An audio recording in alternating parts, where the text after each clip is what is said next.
Hello dear students, welcome to my channel बाइट पेट्रा। और आज की इस वीडियो में हम लोग बात करने जा रहे हैं मल्टीप्लेक्सर के बारे में। ठीक है, मल्टीप्लेक्सर क्या होता है, कैसे ये वर्क करता है। ठीक है, तो वीडियो स्टार्ट करने से पहले अगर आप चैनल पर नए हैं तो चैनल को प्लीज़ सब्सक्राइब करें, लाइक करें एंड शेयर करें। ठीक है, चलिए स्टार्ट करते हैं। तो सबसे पहले बात करते हैं मल्टीप्लेक्सर हमारा क्या है और कैसे ये वर्क करता है थोड़ा। ठीक है, a multiplexer is a combination circuit that selects one input from multiple inputs and forward it to a single output lines. Basically जो हमारा मल्टीप्लेक्सर है एक कॉम्बिनेशनल सर्किट है जो कि कैसे वर्क करता है, जहाँ पर आपके पास मल्टीपल इनपुट्स होते हैं। ठीक है, मान लीजिए एक से ज़्यादा इनपुट, दो या दो तीन चार इस तरीके से इनपुट्स हो सकते हैं। बट मल्टीप्लेक्सर क्या करता है, उन इनपुट्स में से सिर्फ एक इनपुट को वो सेलेक्ट करेगा, उसके बाद वो आपको आउटपुट देगा, सिंगल आउटपुट देगा। ठीक है, नेक्स्ट जो पॉइंट है हमारा, many inputs are connected but only one output is produce at a time. वही लाइन है जो मैंने पीछे भी बताया, बहुत सारे इनपुट आपके कनेक्टेड होंगे उसमें। ठीक है, बट ये क्या करेगा, सिर्फ आपको सिंगल आउटपुट ही प्रोड्यूस करके देगा।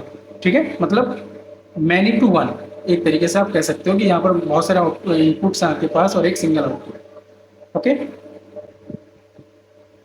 नेक्स्ट पॉइंट है हमारा, a multiplexer is a universal combination circuit because it can implement any boolean function using only multiplexer without needed separate and और not gets.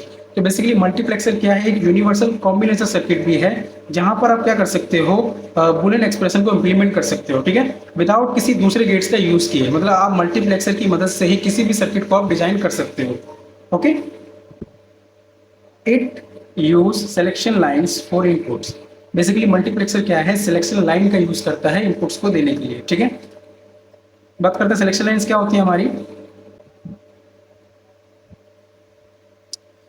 Okay, selection lines पहला point हमारा, it also called control lines. Basically selection lines क्या आती है, एक तरीके से control lines भी होती हैं, क्योंकि सिलेक्शन लाइन ही डिसाइड करता है कि या आपका कौन सा इनपुट आगे फॉरवर्ड किया जाएगा। ठीक है, it digital input that decide which input signal will be sent to the output. Basically ये एक डिजिटल इनपुट है जो कि डिसाइड करता है कि किस इनपुट को एज ए सिग्नल आपको एज ए आउटपुट भेजा जाएगा। ओके ओके, आई होप आपको ये पॉइंट्स क्लियर हुए होंगे। हम लोग एक एग्जांपल लेते हैं जहाँ पर आपको और ज़्यादा इसको क्लियर करूँगा। ठीक है, तो मैंने यहाँ पर एक एग्जांपल लिया है जो कि मल्टीप्लेक्सर का ही है और जो कि बेस है हमारा 4x1, मतलब 4 इनपुट और एक सिंगल आउटपुट। ठीक है, तो हम लोग यहाँ पे इनपुट दे देते हैं जो कि हमारे इनपुट हैं I0, I1, I2 and I3। ठीक है, ये हमारे क्या है, इनपुट्स, और ये हमारा हो गया आउटपुट। ठीक है, बेसिकली अब देखिए किस इनपुट को पहले भेजना है या लास्ट में भेजना है या मिड में भेजना है, ये कौन डिसाइड करता था, जो भी हमने पीछे डिस्कस किया था, सिलेक्शन लाइन्स का। ठीक है, सिलेक्शन लाइन डिसाइड करती है कि किस इनपुट को आगे भेजा जाएगा। तो सिलेक्शन लाइन आप कैसे फाइंड आउट करोगे कि कितनी सिलेक्शन लाइन होनी चाहिए। ठीक है, तो कैसे पता करोगे आप, देखिए हमारे पास इनपुट कितने हैं, 4। ओके, तो 4 को हम ऐसे कैसे लिख सकते हैं, टू दी पावर। ठीक है, मतलब two the power equal to 4। तो मतलब सिलेक्शन लाइन आप किस पे डिपेंड करेंगी, पावर पे, जो कि इसका एक फॉर्मूला ये भी है, two the power and output is 1। ठीक है, तो सिलेक्शन लाइन आपकी डिपेंड करेगी पावर के ऊपर। तो यहाँ पर हमारी पावर कितनी है, 2। सिलेक्शन लाइन हमारे पास कितनी आएंगी यहाँ पर, 2। ठीक है, जो कि मैंने पहले लिख दिया था। तो सिलेक्शन लाइन को नाम दे देते हैं S0 एंड S1। ठीक है, अब जो हमारे पास दो इनपुट है, मतलब 2 दी पावर 2 है, तो कॉम्बिनेशन क्या बनेंगे हमारे पास, 0 0 0 1 1 0 एंड 1 1। ठीक है, क्योंकि हमारे पास दो इनपुट है तो दो इनपुट का जो रेशियो बनेगा 4। तो हम लोग इसमें क्या करते हैं, अपने सिलेक्शन लाइन को उनको असाइन कर देते हैं 0 0 0 1 1 0 एंड 1 1। ठीक है, अब मान लीजिए अगर आप मल्टीप्लेक्सर सर्किट के अंदर आप 0 0 भेजते हो तो आपका इनपुट क्या जाएगा, I0। ठीक है, मतलब पहला हमारा इनपुट जाएगा I0। अगर आप यूनिट ऐसे 0 0 भेजते हो, अगर आप 0 1 भेजते हो तो जाएगा हमारा I1। अगर आप इनपुट एज 1 0 भेजते हो तो आपका जाएगा I2।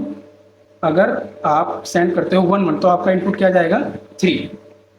ओके, तो इस तरीके से आप इनपुट को सेलेक्ट करते हो कि किस इनपुट को भेजा जाएगा आगे।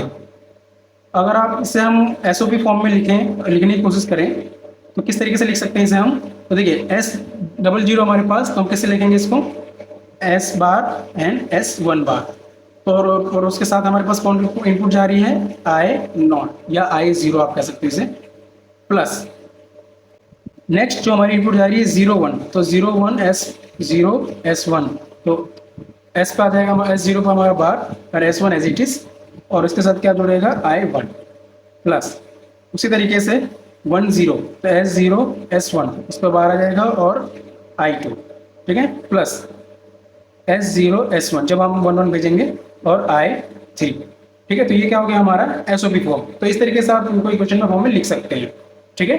आई होप आपको इसमें सारे पॉइंट्स क्लियर हुए होंगे कि मल्टीप्लेक्सर क्या होता है, मल्टीप्लेक्सर कैसे वर्क करता है, सिलेक्शन लाइन क्या होती है, ठीक है।